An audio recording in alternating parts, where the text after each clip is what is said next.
नमस्कार विद्यार्थियों। मैंने अपने पिछले व्याख्यान में लॉर्ड वेवेल योजना एवं कैबिनेट मिशन योजना के संबंध में बात की थी। उसी व्याख्यान की निरंतरता में आज हम एक अन्य नवीन विषय पर बात करेंगे। ये जो मैं आप लोगों के लिए वीडियो बना रहा हूँ, ये है सभी प्रकार की प्रतियोगी परीक्षाओं के प्रतिभागियों के लिए बहुत ही उपयोगी हैं।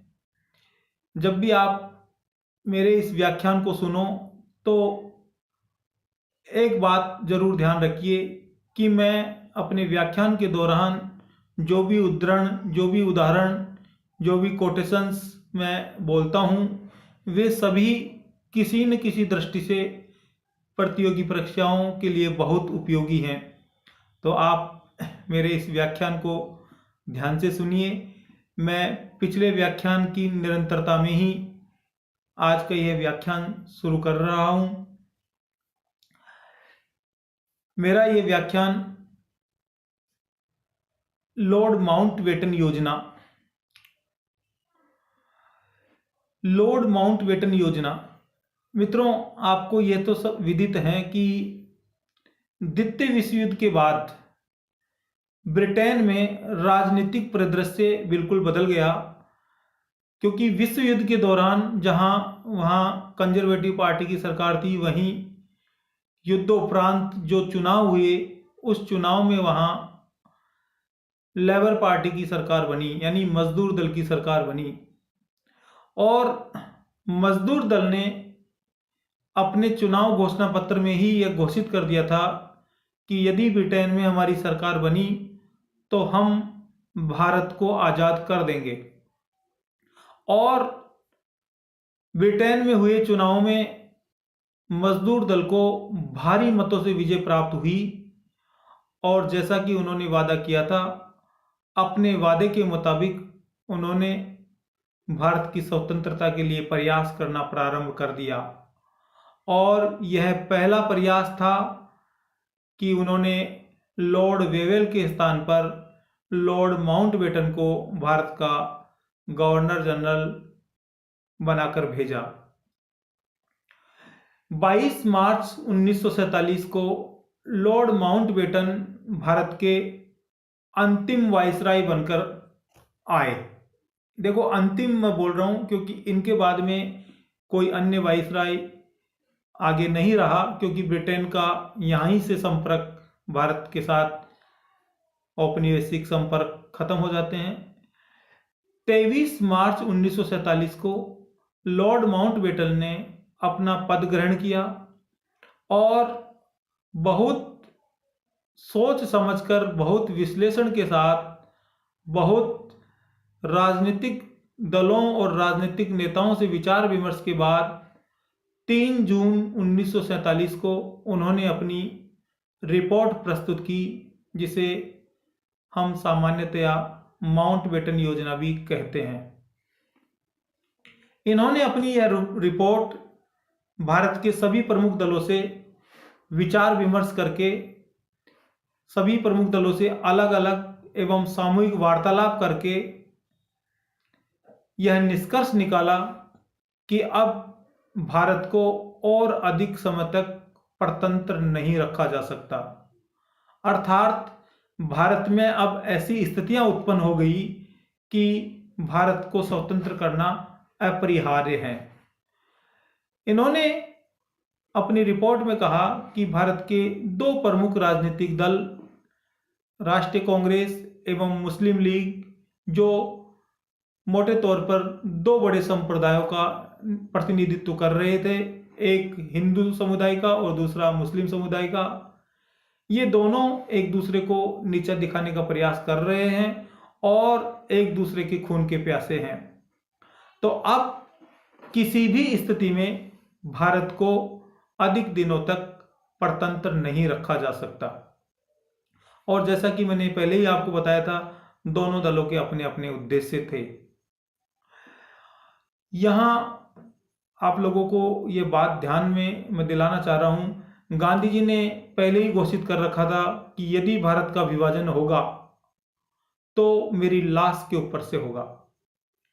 जहां माउंटबेटन ने अपनी योजना में कहा कि इन दोनों संप्रदायों के आपसी झगड़ों से निजात दिलाने का एकमात्र उद्देश्य, एकमात्र रास्ता पाकिस्तान एवं भारत यानी दो स्वतंत्र राज्यों का निर्माण यानी भारत का विभाजन। और गांधी जी ने पहले ही घोषित कर रखा था, यदि विभाजन होगा तो वह मेरी लाश के ऊपर से होगा।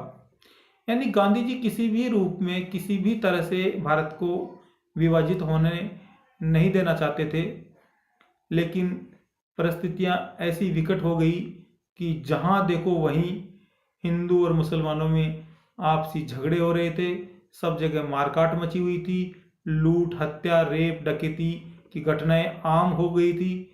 और इन परिस्थितियों में सरदार पटेल ने अपने एक भाषण में एक वाक्य कहा, यह कई बार प्रतियोगी परीक्षाओं में पूछा जाता है। सरदार पटेल ने कहा कि यदि शरीर का कोई अंग खराब हो जाता है तो उसे काट कर फेंक देना ही अच्छा है, नहीं तो वह नासूर बन जाएगा। यह बात जब सरदार पटेल ने कही तो गांधी जी इस बात को सुनकर मौन हो गए। और जब कोई व्यक्ति किसी बात पर चुप हो जाता है तो चुप का मतलब सामान्यतया हाँ समझा जाता है। और यहीं से भारत विभाजन का एक तरह से मार्ग प्रशस्त हो गया। और इन परिस्थितियों में लॉर्ड माउंटबेटन ने कहा कि हम अगस्त 1947 तक भारत को सत्ता सौंप देंगे, यानी भारत को विभाजित भी कर देंगे और भारत को सत्ता सौंप देंगे।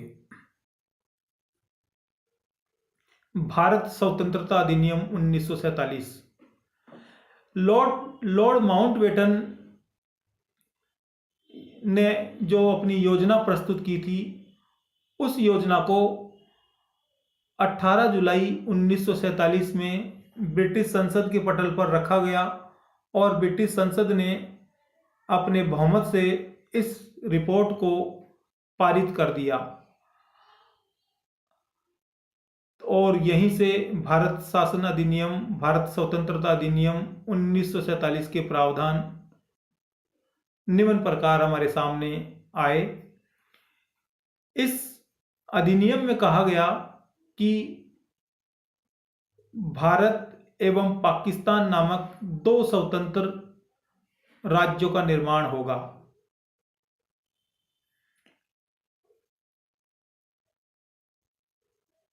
एक पाकिस्तान और एक भारत। पाकिस्तान मुस्लिम बहुल क्षेत्रों का प्रतिनिधित्व करेगा एवं भारत शेष हिंदू और अन्य धर्मावलंबियों से बहुल क्षेत्रों का प्रतिनिधित्व करेगा। इस अधिनियम में कहा गया कि पाकिस्तान में पूर्वी बंगाल जो आज बांग्लादेश है, पश्चिमी पंजाब, सिंध, सिलहट, बलूचिस्तान एवं उत्तर पश्चिमी सीमा प्रांत शामिल होंगे तथा शेष सभी ब्रिटिश प्रांत भारत में शामिल होंगे। आगे इस अधिनियम में कहा गया कि देशी रियासतें चाहे तो भारत या पाकिस्तान में से किसी भी भूभाग में शामिल हो सकती हैं अथवा वे चाहे तो स्वतंत्र भी रह सकती हैं। और ये जो वाक्य इस रिपोर्ट में कहा गया, इसी से कश्मीर और हैदराबाद से संबंधित समस्याएं उत्पन्न हुई, क्योंकि कश्मीर के महाराजा हरि सिंह ना तो पाकिस्तान में शामिल होना चाहते थे, ना वो तात्कालीन परिस्थितियों में भारत में शामिल होना चाहते थे। उनकी मंशा थी कि हम स्वतंत्र कश्मीर करके एक नया राज्य बनाएंगे। इसी प्रकार हैदराबाद के निजाम भी अपना एक स्वतंत्र राज्य चाहते थे और ये समस्याएं काफी दिनों तक रही। कश्मीर की समस्या तो अभी तक बरकरार है। हैदराबाद की समस्या को बाद में हल कर लिया गया, लेकिन कश्मीर की जो ये समस्या है ये वहीं से उत्पन्न हुई और आज तक चली आ रही है। इस अधिनियम के माध्यम से एक रेड क्लिफ आयोग का गठन किया गया। एक सर रेड जो लॉर्ड माउंटबेटन के बहुत अच्छे मित्र थे और वे आए तो भारत में घूमने थे, लेकिन लॉर्ड माउंटबेटन ने उनको एक बहुत बड़ी जिम्मेदारी सौंप दी और वो खुद भी ये जानते थे कि यह जिम्मेदारी एक तरह से आत्मघाती होगी, क्योंकि जब किसी भूभाग का विभाजन किया जाता है तो किसी भी भूभाग के निवासियों को संतुष्ट करना आसान काम नहीं है। ये रेड क्लिफ अच्छी तरह जानते थे, लेकिन क्योंकि इनको जिम्मेदारी दी गई, इसको इन्होंने बखूबी निभाया। इस रेड क्लिफ आयोग के माध्यम से दोनों राष्ट्रों के बीच सीमाओं के अलावा बसें, ट्रक, ट्रेनें, हवाई जहाज, कच्चा माल एवं अन्य आर्थिक संसाधनों का बंटवारा किया गया। और आपको पता है आज भी भारत और पाकिस्तान के बीच में जो बॉर्डर है उसे हम रेड क्लिफ लाइन भी कहते हैं, वो इसी वजह से कहा जाता है।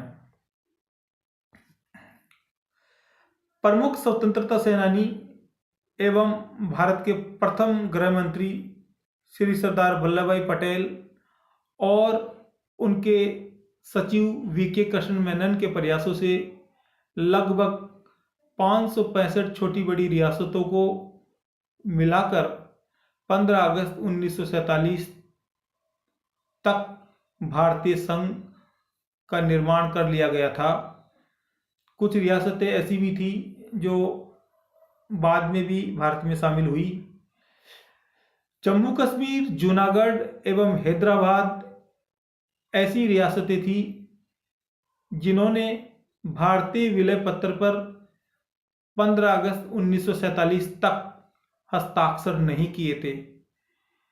जूनागढ़ और हैदराबाद ने बाद में हस्ताक्षर कर दिए थे, लेकिन कश्मीर ने 1948 में जब कश्मीर में कबायली पाकिस्तान की ओर से कबायली हमला हुआ, उसके बाद में कश्मीर ने एक अधिग्रहण पत्र पर हस्ताक्षर किया, लेकिन इस तारीख से पूर्व तक कोई हस्ताक्षर नहीं हुए थे।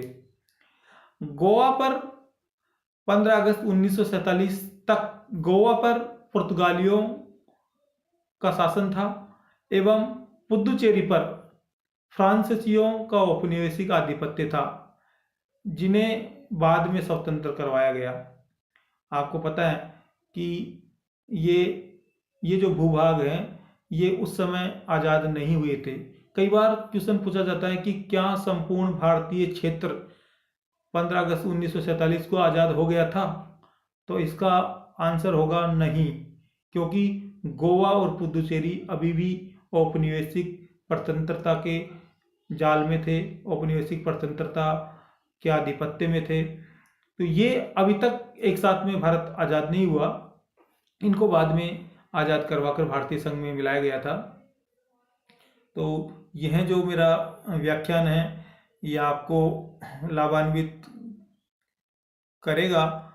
इससे आगे की बात हम अगले व्याख्यान में करेंगे। आप सभी को धन्यवाद।